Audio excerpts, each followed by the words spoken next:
देखिए, आज जिस प्रकार से सलमान खुर्शीद और केवल सलमान खुर्शीद नहीं, अभी सुनने में आ रहा है कुछ और कांग्रेस के नेताओं ने भी यह कहा है कि जो स्थिति आज बांग्लादेश में है उसी प्रकार की स्थिति भारत में भी हो सकती है।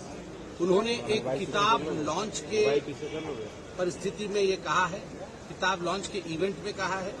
जो किताब का लॉन्च था उसका शीर्ष था the future of Muslims in India, Shikwae Hind Mujibur Rahman द्वारा लिखा हुआ ये किताब था। उसमें भारत में एक तरह से प्रोटेस्ट होंगे, भारत में आगजनी होगी, जो बांग्लादेश में हुआ है वो भारत में होगी, इसकी चेतावनी कांग्रेस पार्टी की तरफ से सलमान खुर्शीद जी ने दिया है। और कई दिग्गज जो वहां मौजूद थे, शशि थरूर से लेके अन्य नेता भी वहां मौजूद थे, एक तरह से उनकी स्वीकृति थी, एक तरह से उन्होंने उसका समर्थन किया।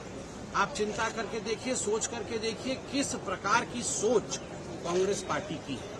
आज मुझे याद आता है जब पार्लियामेंट में खड़े होकर राहुल गांधी कहते थे कि इस देश में आग लगेगा, इस देश में दंगे होंगे, इस देश में प्रधानमंत्री जी के ऊपर हमला होगा। तो वो क्यों कहते थे? और जब विदेश यात्रा में राहुल गांधी जाते थे और कई लोगों से चोरी चुपके विदेश में जाकर मिलते थे और भारत के खिलाफ वहां कह के आते थे, तो आज मालूम पड़ रहा है आखिरकार मंशा क्या थी। यह बहुत ही गंभीर विषय है। जब भारत के चारों तरफ बाकी देशों में इस प्रकार की परिस्थिति देखने को मिल रहा है, कांग्रेस पार्टी जो देश का आज मुख्य विपक्ष है वह भी यही चाह रही है।